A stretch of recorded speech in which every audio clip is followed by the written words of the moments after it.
back to this I-24 News Evening Edition. Well, this is One-on-One. Today, leaders from 40 states, including Prince Charles and Prince William, gathered in London to address the illegal wildlife trade, with the goal of formulating a global declaration on animal trafficking. Well, it's been estimated that the black market industry surrounding these animals is worth as much as $19 billion a year. Well, joining me tonight is Ofir Drori, director of the Last Great Ape organization. Thank you for joining us here tonight. Thank you, David. Good evening. I know you have some fascinating insight to shed on this story. We'll get into it now. Tell us a little bit about your organization, about your work, and I know a recent book that you published as well. Yeah. Well, let's start with the problem itself. I mean, the illegal wildlife trade, not many people know, is the lead reason for extinction of animals right now. The extinction is real. I mean, we have seen extinction of subspecies of black rhinos. Animals get extinct every day, and every year we have different countries that declare that their elephants have gone extinct, their lions, their rhinos. And the reason behind this is the illegal wildlife trade. This is a sort of a mafia. It's very much of an organized crime. Very organized. Fetches huge amounts of money, very much close to the arms trade or the drug trade, and in fact, pretty much linked. So it's the same people who do the drug trade many times do the trade in ivory or lion skins. Which makes sense to some degree. They're the ones who have the existing transportation networks and Exactly. resources. Traffickers just look for contraband that can fetch them a certain amount of money. And here we are. We have this huge crime. And still until now, with all the big meetings, conferences, and so on, large majority of countries around the world have not enforced their wildlife laws even a single time, meaning that you have criminals and international traffickers and mafia out there, but the number of prosecutions we have in the entire Europe, you can count on one hand. Majority of countries around the world cannot be proud of even a single prosecution. We built the first ever wildlife law enforcement NGO, an NGO that basically brings about the arrest, prosecution, and imprisonment of major wildlife traffickers. Well, give us an idea for the scope of this industry. I know we mentioned $19 billion a year. That's an estimation. It's a black market trade. But in your experience, how big is this industry? How widespread? Well, it's, the big numbers do not really tell the story. Let me give you just a single example of some of the cases we have. I mean, we talk about a death of one elephant as a tragedy. Imagine one family that has been exporting every 2 months a container with a false compartment. And in that false compartment, you have 600 tusks. Here you are, 300 killed elephants every 2 months. Imagine that this family is operating as a mafia, kingpins that are operating now for 10 years. Just try to calculate, even for a single year, how many elephants. Imagine that they are actually operating for 3 decades, as we found out with Interpol. Here you are, you have one family, and this one family is in charge of hundreds of poachers across 6, 7 countries. They're running networks of poachers, essentially. Well, it's organized crime. Yeah. It's more like soldiers. It's more like a pyramid, hierarchy. Very well organized and controlled till the last detail. And imagine that for 30 years, they have been in charge of the slaughter of 300 killed elephants every 2 months. Here you are with more than 30,000 killed elephants just because of one family. Here's an example of one family we clamped down on. This may seem like an elementary question in this whole debate here, this whole topic, but why ivory? Why is it so coveted? Why is this so much going on around this? Money, money, money, money. In fact, every resource that is more scarce will become a status symbol just because it's far harder to get. It's used for decoration and all sorts of... Well, in Asia, it has been used for decoration for many, since history. And right now it is very fashionable. It's being used for anything from chopsticks to name seals, which are the small seals that are being used in Japan and China. So the demand is booming. And again, what is more scarce and what is harder to get will become a status symbol, and then demand will climb up. You mentioned demand, the money involved in this. The combination of those two factors, it seems like it's an impossible thing to stop, no matter how much enforcement is put on the ground here. When you have that level of demand and that level of profit, is it possible to even stop this course towards extinction that we're Here's on? the good news for me. The good news is that we haven't really tried. The good news is that with countries that we work in, we stabilize them from 0 wildlife prosecutions to 1 major wildlife trafficker arrested, imprisoned per week. It's a revolution for each country. So it's either there or it isn't there. It's a pretty simple business when you fight the mafia. When you fight the mafia, either they're in jail or they're free to do whatever they want. Consequences. The good news is that most countries around the world haven't really tried. And that's why we fight not only to take country by country and start getting those criminals behind bars in these countries, but actually trying to influence policies around the world. What are the main everywhere from the US in to Africa, Europe, for example? What are the main countries where you're making your efforts? Well, right now we're operating in 7 different countries, and we keep on expanding as a network. LAGA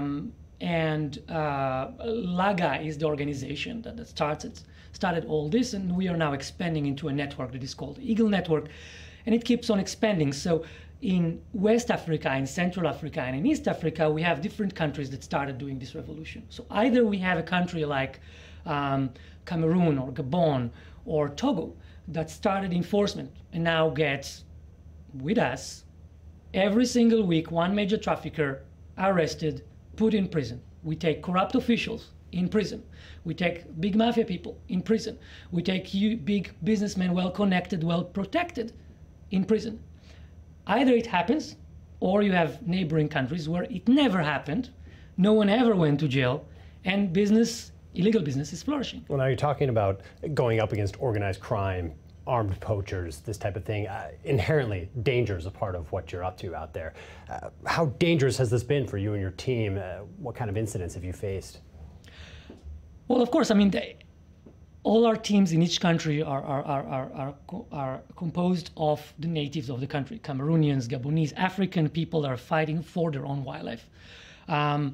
They don't do this as a job because no one could pay you enough to take these risks.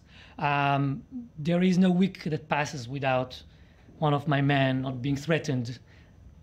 I get out of jail, I kill you. Now, these are big people, and they have enough money to corrupt, and they have enough money to hire hitmen, and so on. And we had different incidents.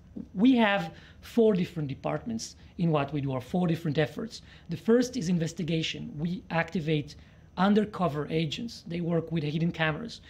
Their job is to infiltrate this trade. Infiltrate these criminal networks, climb up, and get evidence, acquire evidence on some of the bigger targets we can get. You yourself have been involved in this. Of course, sure. I mean, we do undercover work all the time. The idea is to control the target. The idea is to actually win the confidence of a trafficker enough so that we can actually trap this trafficker red-handed. All of our operations are sting operations. They're operations, they're not just a raid. The targets, the traffickers are surprised, they're caught off guard, and we have to catch them and arrest them red-handed in the act on our terms.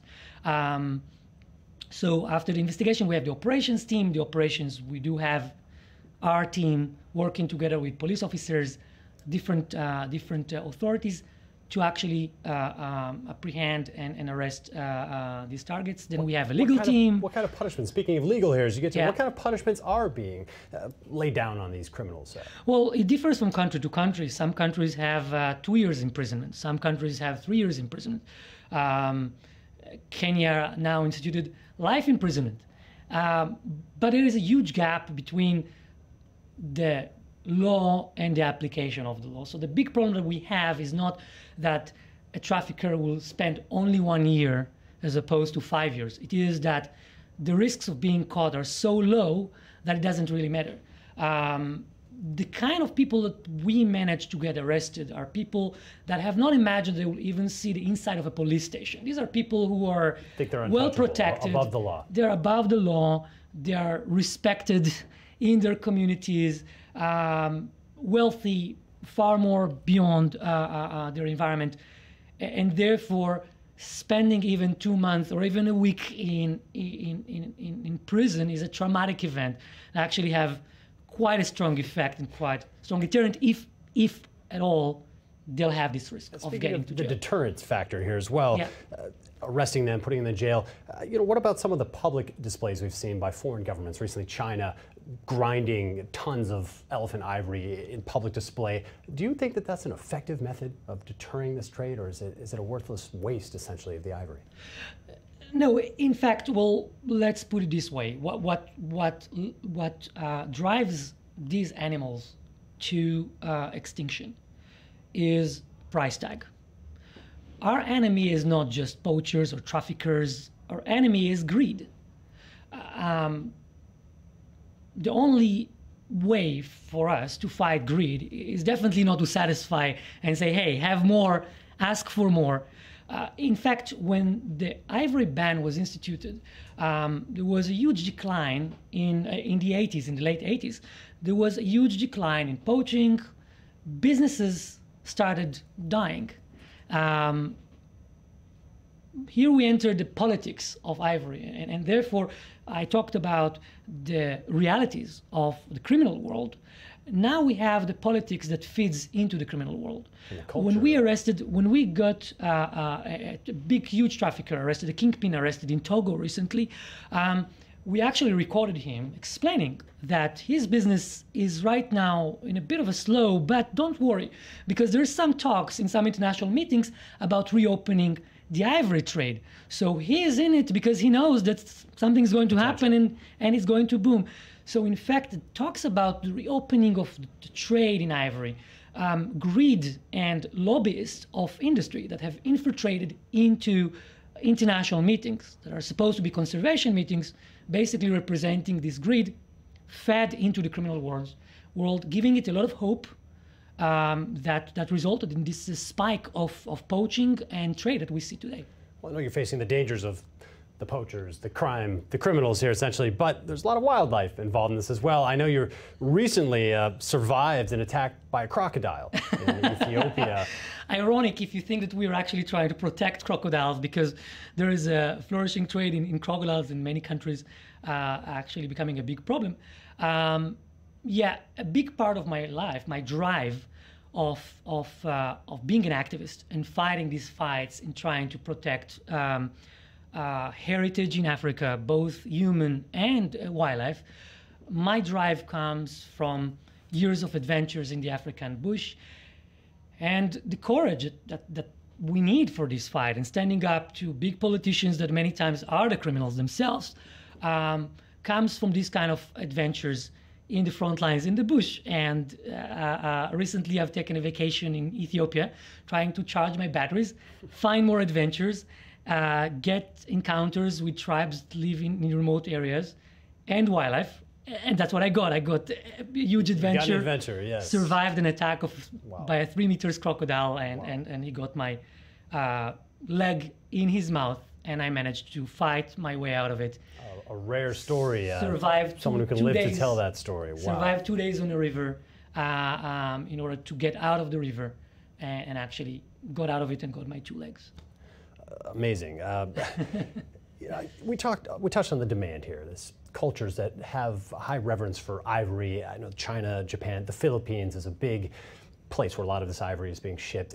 What can be done? You're talking about changing the local level, changing the laws in these countries in Africa. What about trying to shift the culture in some of these Asian countries so that the demand isn't there? Similar to what happened in Western countries after the ivory ban. Is that possible? Do you see any chance for that? Of course it is. I mean, we need to think historically about where we stand as humans.